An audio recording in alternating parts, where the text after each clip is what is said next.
Last, to sort of help you digest before you all go to bed, the Cobb salad. This, of all the things we've done, is maybe the most iconic and widely spread dish ever created in LA, if not particularly the most appealing to anyone born after the year 1950. But people say you can judge the caliber of a restaurant based on how well they do a Cobb salad. So it's not just an iconic dish of LA. The Cobb salad was invented in one of the most iconic restaurants in LA, the Brown Derby. Tell me more. So, no, I'm done.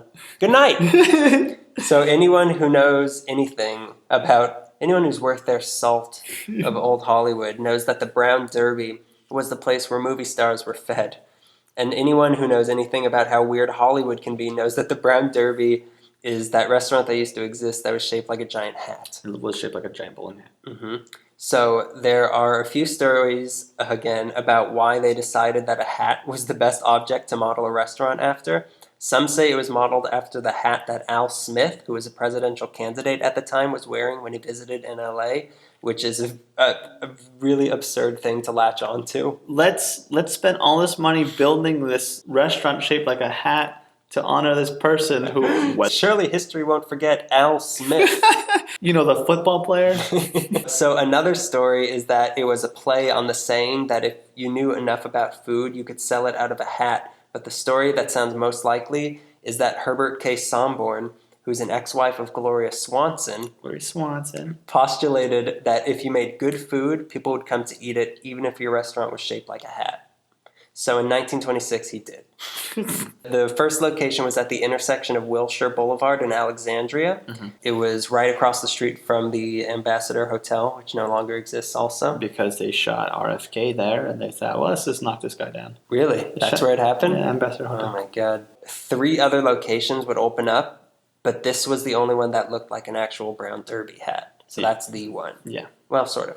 Somborn recruited a man named Robert H. Cobb, who from now on will be known as Bob Cobb, to run the place for him. And in the beginning, Bob Cobb literally did all the jobs in the place except cook, and sometimes he would even cook. So being right across from one of the city's major hotels, the restaurant quickly started to attract a glitzy clientele, and they started to grow a very respectable reputation. Where history really happened was at the Hollywood and Vine location on 1628 Vine that opened up on Valentine's Day 1929. Since this one was so close to the TV, radio, and movie studios, this became a hub for celebrities to come get food before, during, and after work on the set. Some things were even filmed in the restaurant itself. Every big Hollywood celebrity was a regular there. Clark Gable proposed to Carole Lombard there. The management capitalized on all this celebrity by heavily advertising it as the place celebrities came to eat. And they would put up caricatures of all the regular celebrities on the wall. It was so recognized nationwide that this was where celebrities were, that the restaurant would get fan mail that was just addressed to the Brown Derby, Hollywood and Vine. Give to Clark Gable. So the layout of the restaurant was such that everybody was looking at each other from all of their booths. So it was a place to be seen.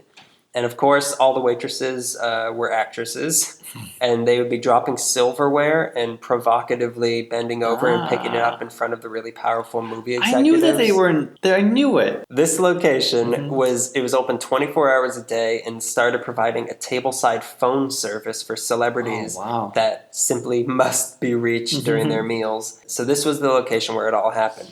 The exact story varies. Some accounts say the year was 1929, others say it was 1937. One theory says that one of the chefs at the restaurant made it in Bob Cobb's honor, but the most widely and accepted and more interesting version of the story is that Bob Cobb, who became president of the restaurant in 1934 after Somborn died, Bob Cobb is the cousin of Ty Cobb. Ty, the furious tornado, racist baseball player Cobb?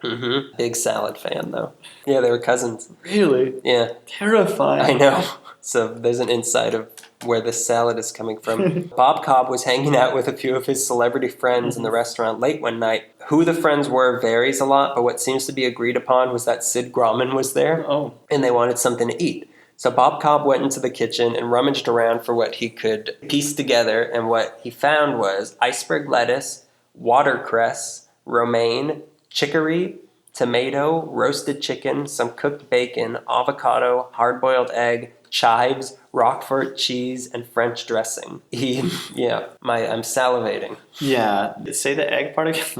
How hard boiled was it? So the salad he made out of this was such a hit that his famous friends started requesting it when they came, and word started to spread around town, and thus the world's most glamorous but disgusting salad was born. So the guidelines for how to prepare the salad became scripture, with all the lettuce and the toppings required to be finely chopped to no larger than, I think, 1/4 of an inch. Wow. And then all the other ingredients were laid out on top of the chopped greens in colorful stripes.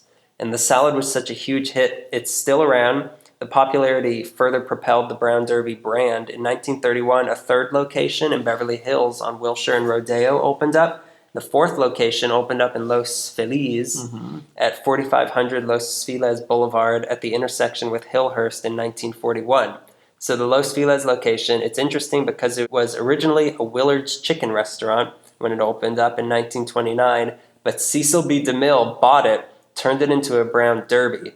But the location, it latched on to the new crave of drive-in restaurants. Right. So it had a car hop service that you could eat in your car if you didn't want to go into the fancy dining room. They'll stay in my car. And who doesn't want to eat a Cobb salad out of their window?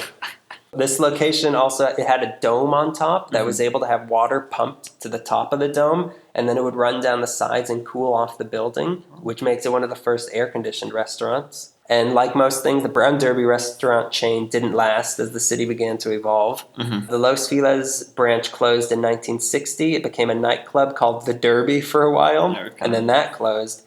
In the early 2000s, it was at risk for being demolished and replaced with condos and a supermarket. The neighborhood revolted, fought for it to get historical landmark protection status, which it did in 2006. And right now, it's a restaurant called Mess Hall, and the only Brown Derby building that is still standing is that one. Yeah. So the Hollywood location was closed by 1980, and the building itself was badly burned in 1987, and then just sort of stayed there until 2001, until it was just demolished. The Beverly Hills location was demolished in 1983. The original location was gone by 1985, but the Korean strip mall that's now there, it kept the dome embedded in its structure. The Brown Derby got a new name, a new watered-down second life in the form of a Disney World location in 1987 after the Brown Derby name was licensed to Disney. A few other Disney Presents Brown Derby locations are at the Disneylands in Paris and Tokyo. They also supposedly created chiffon cake and some sort of grapefruit Really? cake.